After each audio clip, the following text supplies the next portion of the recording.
దలాల్ స్ట్రీట్లో black Friday ఇన్వెస్టర్ల సొమ్ము 10 లక్షల కోట్లు గాల్లో కలిసిపోయింది. అటు యుద్ధం ఇటు ఆయిల్ సెగ మధ్యలో ఎఫ్ఐఐల విక్రయాల దాడి సెన్సెక్స్ ఏకంగా 1470 పాయింట్లు కుప్పకూలడంతో మార్కెట్ గడగడలాడుతోంది. ఇంతటి కనిష్ట స్థాయి నుంచి భారత మార్కెట్లు మళ్లీ పుంజుకోవడం సాధ్యమేనా?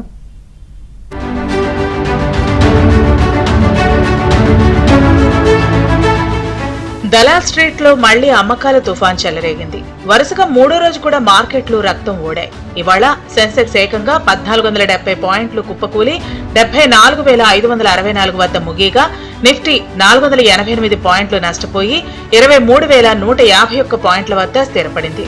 ఒక్కరోజే మదుపర్ల సొమ్ము 10 లక్షల కోట్లు ఆవిరైపోవడంతో మార్కెట్ వర్గాల్లో అలజడి మొదలైంది.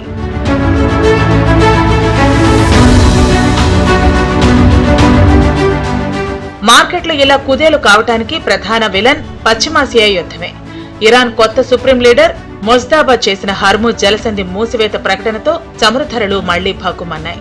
అంతర్జాతీయ మార్కెట్లో బ్రెంట్ క్రూడ్ $100.61 చేరటంతో ద్రవ్యోల్బణం సెగ తగిలింది. దీనికి తోడు అమెరికా బాండ్ ఈల్డ్స్ పెరగటం, రూపాయి విలువ 92.45 వద్ద ఆల్ టైమ్ కనిష్టానికి పడిపోవటం మార్కెట్ కొంప ముంచింది.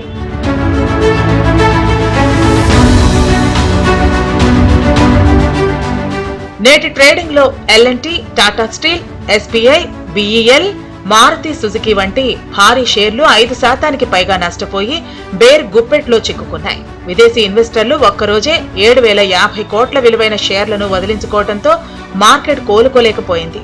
ఈ సునామీలోనూ హిందుస్థాన్ యూనిలీవర్, భారతీ ఎయిర్టెల్ వంటి కొన్ని షేర్లు మాత్రమే స్వల్ప లాభాలతో గ్రీన్ మార్క్ లో నిలిచాయి.